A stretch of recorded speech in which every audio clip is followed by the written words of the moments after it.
Whew. Daytime, public land. That's really near bedding. It is during the rut, but them bucks, a buck like that, that is a giant in South Jersey, where I hunt, Cape May County. That is a big buck. With that said, late season. Can I use this footage? Like I got plenty of videos of this buck coming back and forth on two different cameras. Can I use this to get on this buck to try to go after him late season? Well, I guess you could. I don't think he'll be where these cameras were now after the rut. I think he's going to be really near. Um, he's going to get back to his routine and where he was, where he lives at. He might have multiple core areas. He might have one in the early season, and then he likes to go to certain places during the rut, and then he might live somewhere else during the late season. I don't know that yet. So that is the process of figuring out some of these bucks. He's a beauty, man. But next year you can use this stuff for next year more than for this year, if that makes sense. So if you don't have a target buck, what do you do late season? A lot of guys give up, man. They say, they're nocturnal, which is 100% not true.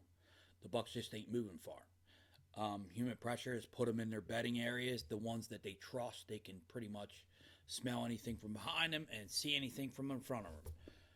Corners, points, bowls, fingers, that's where it's at. Wind direction in most of my areas. I mean, that's very seldom, very seldom instances that a buck is going to bed somewhere with that wind not coming over his back. It's very rare. I've just learned this, and I was a total opposite believer a couple years ago. I had a guy tell me online, "Oh yeah, you see, that all that wind comes in their face." Now, not here, maybe where you live, brother, but in Delaware and New Jersey, not where I'm at. I mean, it just doesn't work like that. So, where do I start? Maps, cyber scouting. Here we go. All right, guys. Onyx. We all use it, most of us, and this is an example from Onyx. This is a screenshot of my Onyx app, and basically that's all it is. Big green blob with some topo lines you could barely see. This is another program called Hill Map. It's online. You don't have to download nothing or anything. It just basically, on the right side is a satellite imagery. On the left side is a topographical image. And if you go online on the site, you could do this. You can move it around, and it follows each other pretty much. So pretty cool, man. Okay, guys, this is one of my favorite sites, CalTopo. You could do so much stuff with it, and you could just find pretty much most of what you need, especially transitions. We are focusing on transitions always. When it comes to deer hunting, it's always some kind of transition. It is a really good one. You can really go back on and take away. See how I'm sliding up here in this base layer and sliding away that topographical map. I can go to 100% topographical map all the way back to 100% satellite imagery. And you can already see a ton of transition in here. This is a good spot to start where I would start in this kind of this here. This is a creek, a big creek. There's water running in it.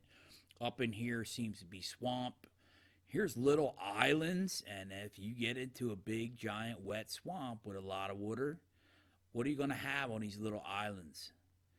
It's probably not going to be a wind-based bedding, but you're probably going to be in probably a high-pressure situation, shotgun week, muzzleloader week, some kind of gun week. them deer are going to be on these islands, man, and in the middle of that water if it's really a lot of water.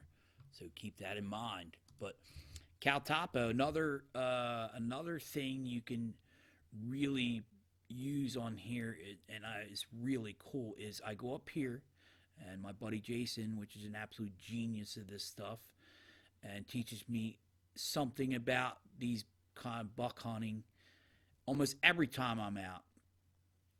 Showed me this a couple weeks ago. Go down to NIIP, go down to these gate, false color IR. Look at that. That is really cool. You could turn it up or you can turn it off to the Cal Topo.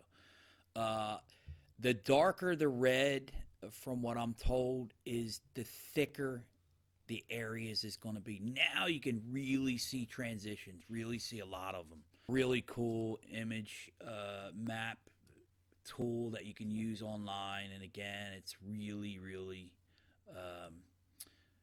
adaptable, and you can learn a lot. So everything you really want to use, it's got marks for public land. All right, enough of that crap. Um, Here's what you need to be scouting, especially late season.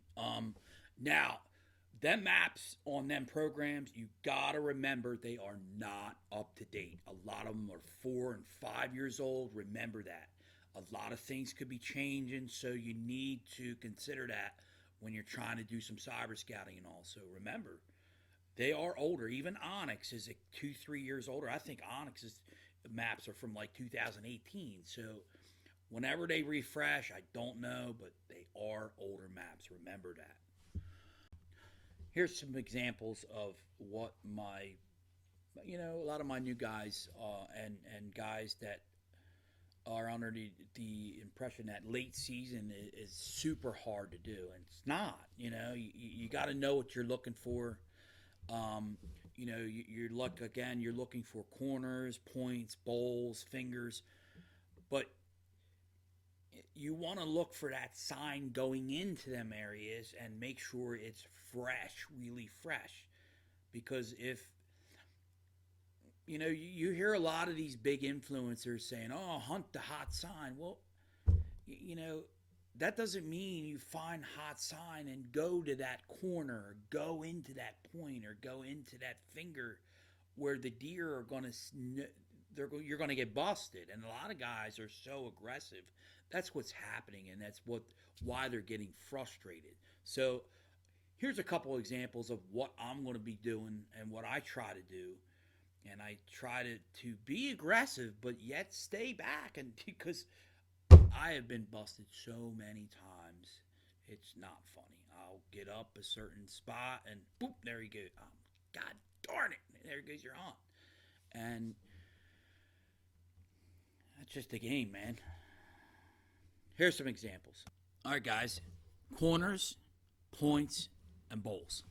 This here has some great corners and points and bowls in it. So I'm going to do point first,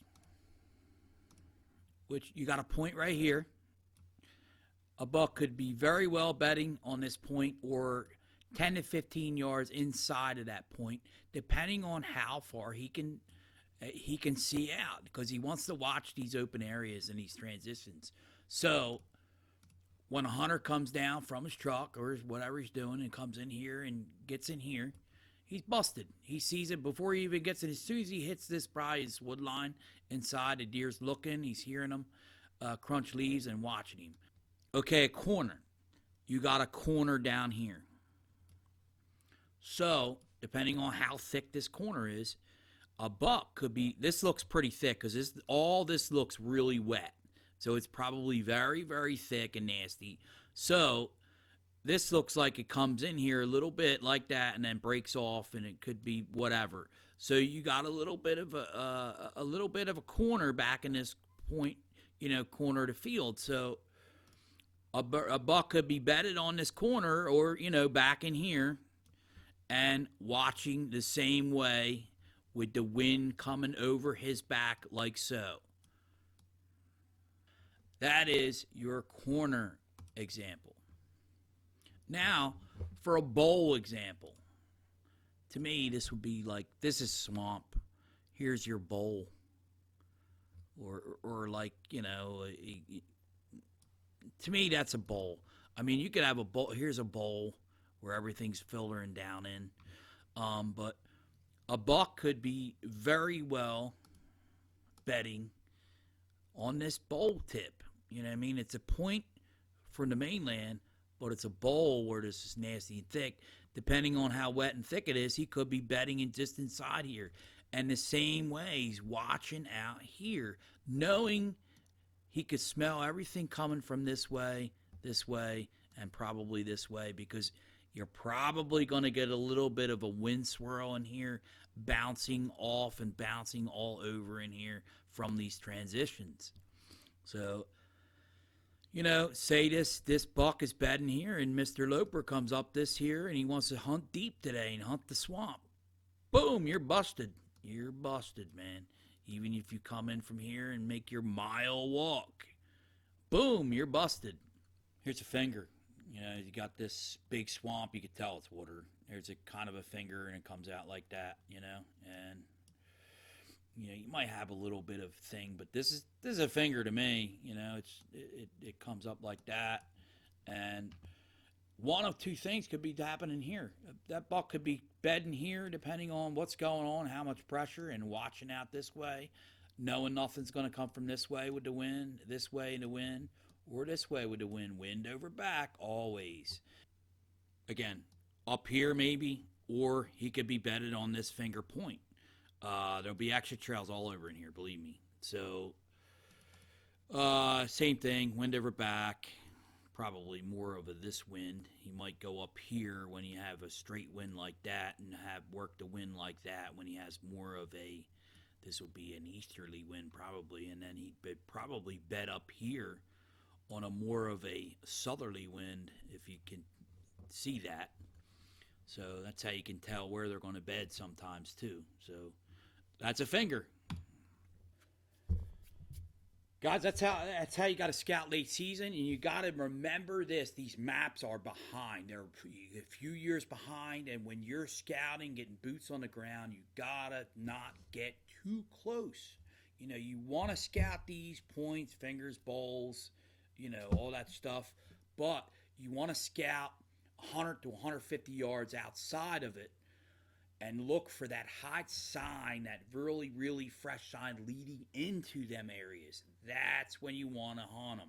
Don't get too close to them, because like you've seen in the video, you're going to get busted, man. And don't come from behind, because you're going to get wind busted. So remember that. Thanks for your support. I appreciate it.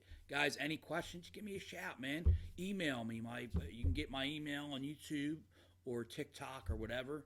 And, I love talking this stuff. I could talk it all day. And we can email back and forth. I can get numbers, and we can call and whatever, man. So, thanks for your support. And as usual, subscribe and like to the Buckside. Peace.